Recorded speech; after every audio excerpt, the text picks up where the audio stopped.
اعوذ باللہ من الشیطان الرجیم۔ سورۃ البقرہ آیت نمبر 49 اور 50 انشاءاللہ آج ہم پڑھیں گے۔ بسم اللہ الرحمن الرحیم۔ وَإِذْ نَجَّيْنَاكُمْ، اور جب ہم نے تمہیں نجات دی، من آل فرعون، آل فرعون سے، یسومونکم، وہ چکھاتے تھے تمہیں سوء العذاب، بدترین عذاب، یذبحون ابناءکم، وہ ذبح کر دیتے تمہارے بیٹوں کو، وَيَسْتَحْيُونَ نِسَاءَكُمْ، اور وہ لونڈیاں بنا کر زندہ رکھتے تمہاری عورتوں کو، وَفِي ذَلِكُمْ، اور اس میں بَلَاءٌ مِّن رَبِّكُمْ عظیم، تمہارے رب کی طرف سے ایک بڑی آزمائش تھی۔ وَإِذْ فَرَقْنَا بِكُمُ الْبَحْرَ، اور جب ہم نے پھاڑا تمہارے لیے سمندر کو، فَأَنْجَيْنَاكُمْ، پھر ہم نے تمہیں نجات دی، وَأَغْرَقْنَا آلَ فِرْعَوْنَ، اور آل فرعون کو غرق کر دیا، وَأَنْتُمْ تَنْظُرُونَ، اور اس حال میں کہ تم دیکھ رہے تھے۔ اللہ تعالیٰ نے یہاں اپنی اور انعام و اکرام نعمتوں کا ذکر کیا ہے جو بنی اسرائیل پہ کی۔ وہ یہ تھی کہ ایک وقت آیا کہ بنی اسرائیل قبطی قبیلہ جو فرعون کا تھا اس کے محکوم اور غلام ہو گئے، اور وہ ان کر اس طرح سے بادشاہ تھے کہ مرد اور عورتیں یہ سارے انتہائی بدترین زندگی بسر کر رہے تھے، جس کے اندر یہ تھا کہ وہ ان کی نسل کشی پر اتر آئے۔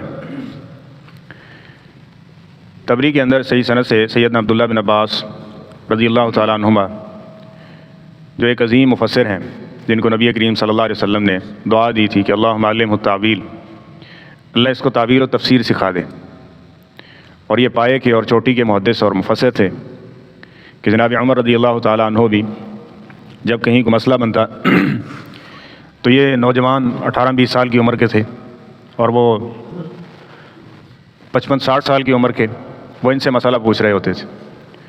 تو وہ فرماتے ہیں فرعون نے ایک پلاننگ کی کہ اب یہ بنی اسرائیل کو کس طرح سے روکا جا سکتا ہے، ایسا کیا جائے کہ ان کے جوانوں کو، مردوں کو ختم کیا جائے، کہ ان کی نفری آئے روز بڑھتی جا رہی ہے، اور ان کی کتابوں میں جو الہامی ہے اس میں لکھا ہوا ہے کہ اے بنی اسرائیل، ہم نے تم پر بڑے انعام و اکرام کیے، تمہیں انبیاء کرام عطا کیے، بہت زیادہ انبیاء کرام بنی اسرائیل میں سے آئے، اور اسی طرح وجعلکم ملوکا، ہم نے تمہیں بادشاہ دیے، تو کہیں ایسا نہ ہو کہ ان میں کوئی نبی یا کوئی بادشاہ پیدا ہو جائے جو ہماری اس ساری جو بیٹھی ہوئی دھاک ہے اور یہ سلطنت ہے اس کو ختم کر دے۔ تو انہوں نے فیصلہ کیا کہ آپ چلو جاؤ، جو بھی بچہ پیدا ہو رہا ہے اس کو خنجر کے ساتھ، چھری کے ساتھ ذبح کر دیا جائے، ختم کر دیا جائے۔ اور پھر ایسا شروع ہوا، تو پھر یہ رائے پیش کی گئی کہ اگر ہم ایسا ہی کرتے رہے تو بنی اسرائیل ختم ہو جائے گی، اور ہمارے یہ کام کاج کون کرے گا؟ ہم تو سارے اپنے کام کاج ان سے کرواتے ہیں، تو یہ ختم ہو جائیں گے تو پھر ہمارے یہ کام کاج کون کرے گا؟ تو پھر پہلے فیصلے پہ نظر ثانی کر کے اس کو چینج کیا کہ 1 سال ایسا کرتے ہیں کہ ان کو ختم کریں گے، 1 سال جو بچے پیدا، یعنی 1 سال ان کی نسل کشی ہوگی، اور اگلے سال جو ہے نا ان کو چھوٹ دی جائے گی، تاکہ کچھ لوگ ہوں گے جو ہمارا یہ جو باقی نظام دنیا ہے وہ چلائیں گے اور ہم کھائیں پیئیں گے۔ تو ایسا ہی ہوا۔ جناب ہارون علیہ السلام بہت سال پیدا ہوئے، جس سال چھوٹ تھی، اور جناب موسیٰ علیہ السلام جب انہوں نے اس دنیا میں آنا تھا تو یہی تھا کہ اب جو بچہ، یعنی اس سال بچے پیدا ہوں گے ان کو قتل کر دیا جائے گا، ان کو مار دیا جائے گا۔ تو جناب موسیٰ علیہ السلام کو اللہ تعالیٰ نے بچایا، تفصیل آگے آئے گی، ہم پڑھیں گے۔ یہاں جو چیز ہے وہ جو ہمارے لیے اخبار ہے اور جو اسباق ہیں اس کو سیکھنے کی کوشش کریں گے۔ تو جناب موسیٰ علیہ السلام کو بھی اللہ نے بچایا، جناب ہارون کو بھی۔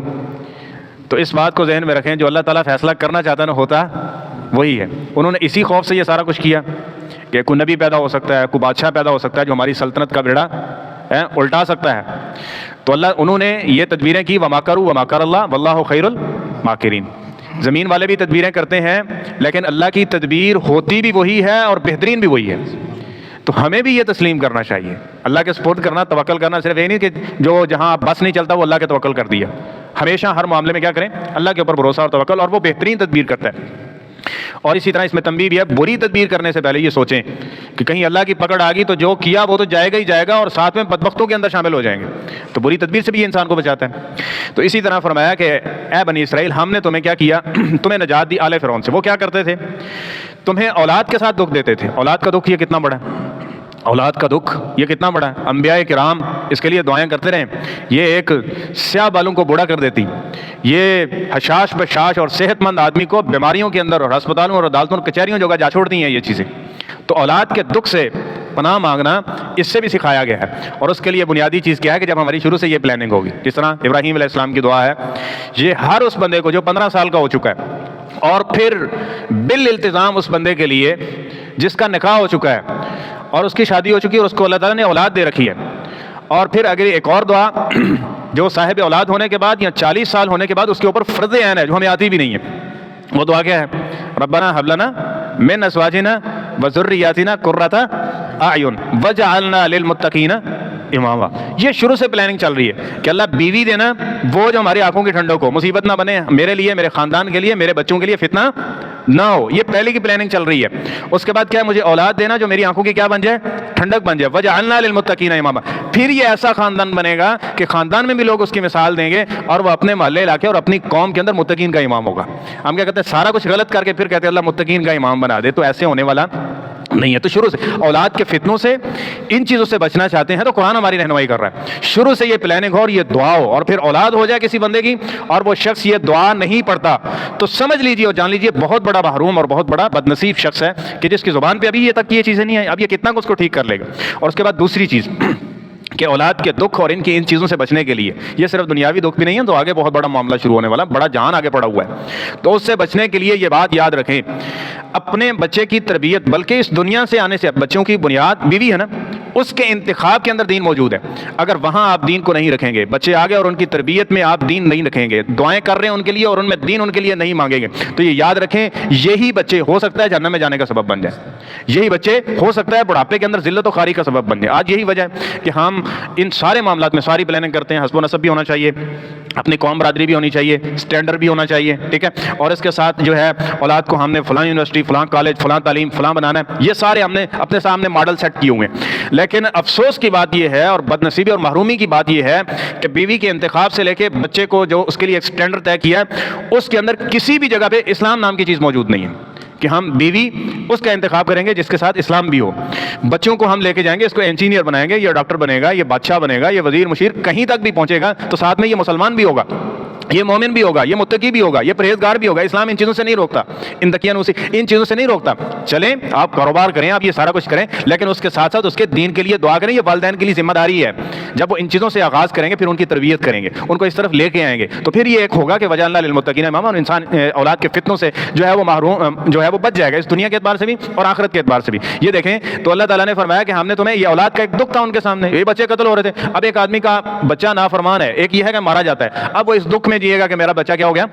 مار دیا گیا. اب ایک آدمی کا بچہ نافرمان ہے تو اب وہ ساری زندگی اس کے سامنے کھڑا ہوا ہے، تو اب یہ دکھ اس سے بڑا دکھ ہے کہ جو اس کا مارا گیا تھا، اس سے بڑا دکھ ہے کہ جو نافرمان اور باغی ہے. اور پھر اگر آخرت کے اعتبار سے دیکھیں تو آپ کے یہ طبق اور یہ دماغ روشن ہو جائے گا، ٹھیک ہے. اور اگر ایسا نہیں ہے، اس کے الٹ چل رہا ہے، تو آپ کی سوچیں اور فکریں اس طرح سے متفکر ہو جائیں گی کہ آپ اندازہ لگائیں کہ نہ ختم ہونے والا جہان ہے اور اسی بچے نے اس کی وجہ سے ہمیشہ کے لیے آگ کے اندر ڈال دیا گیا. اور وہاں یہ کیا کر رہا ہے؟ قبر حشر کے اندر اس کے ساتھ کیا ہو رہا ہے؟ تو اس بات کو ذہن میں رکھیے. یہ ایک سزا کے طور پہ اللہ نے ذکر کیا ہے کہ اولاد، یہ اس کی نافرمانی اور اولاد کا دکھ، اس سے ہمیشہ پناہ مانگنی چاہیے. اور اس کے اندر یہ سب سے بہترین دعا، اس سے بہترین دعا اور کیا ہو سکتی ہے؟ ربنا هب لنا من ازواجنا وذرياتنا قرة اعین وجعلنا للمتقین اماما. اور اسی طرح اگر 40 کے ہو گئے ہیں تو اللہ تعالیٰ نے اپنے فرما بردار بندوں کی یہ دعا سکھائی ہے کہ ربی اوزعنی ان اشکر نعمتک التي انعمت علی وعلی والدی وان اعمل صالحا ترضاه واصلح لي في ذریتی انی تبت الیک وانی من المسلمین. اس دعا کو یاد کیجئے، اس کو عام کیجئے، اس کو پڑھیں، اس کو سیکھیں، 2-3 دن اس کے ترجمے پہ غور کریں، اس پہ ذرا تفکر کریں، پھر انشاءاللہ میں بالیقین یہ کہہ سکتا ہوں کہ آپ کبھی اس دعا کو نہیں چھوڑیں گے. اپنی نمازوں کے اندر، اپنے اذکار کے اندر اس کو آپ شامل رکھیں گے. تو ان چیزوں سے بچنا چاہتے ہیں تو یہ کریں. تو بات سمجھ آ گئی کہ جب اللہ تعالیٰ کسی سے ناراض ہوتا ہے نا تو اس کو آپس میں، جس طرح فرمایا نا، جب تم اللہ کے احکامات کے مطابق فیصلہ نہیں کرو گے پھر اللہ تعالیٰ تمہیں آپس میں لڑا دے گا. لڑ رہے ہیں نا مسلمان آپس میں، حتیٰ کہ اب باپ بیٹا لڑنا کب شروع ہو جائیں گے؟ جب ہم دین کی مخالفت کریں گے نا، تو پھر یہی بیٹا کیا ہوگا؟ کتنے واقعات آپ سن رہے ہیں کہ 6 مہینے ہو گئے ماں کی لاش سڑ رہی ہے, کوئی بچہ اس کی لاش لینے کے لیے تیار نہیں ہے, ان کو فون کیا گیا آپ کی ماں فوت ہو چکی ہے, اس کی لاش جو ہے نا وہ ختم ہو رہی ہے, ٹھیک ہے, تو آپ اس کو وصول کر لیں, تو وہ بھی اس کے لینے کے لیے تیار نہیں ہے. یہ حالت ہو چکی ہے. تو یہ کیا ہے کہ ایک اولاد اپنے والدین کے لیے یہ معاملہ بن چکا ہے. اور اسلام نے کیسا درس دیا ہے کہ اسلام نے ماں باپ کی خدمت جنت کی کنجی اور چابی بتلائی گئی ہے ان چیزوں کے اندر. اور جب ہم یہ چیزیں تو یہ فتنہ یوں بنے گا. تو فرمایا کہ صرف وہی نہیں ہے کہ یذبحون ابناءکم, فرعون ایسا کرتا تھا کہ وہ اولادوں کو نسل کشی اور ان چیزوں کے. اور آخری بات اس حوالے سے بات ہو سکتی ہے, اس میں بڑی احادیث اور بڑی چیزیں ذہن میں آ رہی ہیں. آخری بات اس حوالے سے کہ نبی کریم صلی اللہ علیہ وسلم نے فرمایا وہ عورت محبوب ہے, اور نبی کریم صلی اللہ علیہ وسلم نے فرمایا کہ میں قیامت کے دن فخر کروں گا جس کے اندر دو خوبیاں ہیں. ایک خوبی یہ ہے کہ وہ محبت کرنے والی ہے, اور دوسری کیا ہے, اولاد یعنی بچے زیادہ جننے والی ہے. اس کی وجہ سے کیا ہوگا, قیامت کے دن میں اس کے اوپر فخر کروں گا کہ میری امت کیا تھی, زیادہ تھی. ٹھیک ہے, اور آج دیکھ لیں جب اس چیز کو بھی چھوڑا ہے تو پھر بچے دو ہی اچھوں کے بعد ہمیشہ فیملی ڈاکٹر شریف آ گئے. اب کس وجہ سے بچوں کو یہ فیملی پلاننگ چلی کہ یہ ہمارے ساتھ بڑوں کو کھائیں گے, کہاں سے کھلائیں گے, روٹی روزی کہاں سے پوری ہوگی, یہ اسٹینڈرڈ ہم کیسے. اب اس کے بعد ہمیشہ سے ایک دنیاوی اعتبار سے بھی صحت سے بھی مفلوج ہو گیا, اور ہمیشہ کے لیے جب بھی فطرت سے ٹکرائیں گے نا, فطرت سے ٹکرائیں گے پھر منہ کی کھانی پڑے گی. آپ 50 سال پیچھے چلے جائیں, ٹھیک ہے, ان عورتوں کو دیکھ لیں جن کے زیادہ بچے وہ آج بھی صحت مند اور تندرست و توانا لگ رہے ہیں, اور یہ 20-22 سال 25 سال 30 سال کی عمر میں 2-4-5 ٹیبلٹ روزانہ نہ کھائیں تو جی نہیں سکتے. ٹھیک ہے, ان چیزوں تو وہ وجہ کیا ہے, وہ فطرت سے ٹکرا رہے ہیں, فطرت سے ٹکرا رہے ہیں. تو جب فطرت سے ٹکرائیں گے تو پھر اس دنیا میں بھی خاری اٹھانی پڑے گی, اور آخرت کے اندر تو پھر یہ شخص محروم ہو گیا نا ان چیزوں سے. تو ان چیزوں کے ساتھ اولاد کی تربیت میں اور اولاد کے اصول میں اور ان چیزوں میں جو چیزیں اللہ کے سپرد ہیں اس کو اللہ کے سپرد کریں. رزق اور ان کا مستقبل, اس کے لیے کوشش ہو سکتی ہے, دعا ہو سکتی ہے, ٹھیک ہے, اور اس کے بعد باقی اختیار تو اللہ کے ہی ہے نا, اسی کا چلنا ہے. تو یہ چیز ہونی چاہیے, اور جو اللہ کے معاملات ہیں وہ اپنے کنٹرول میں نہیں لینے چاہیے, اور جو ہماری ذمہ داری ہے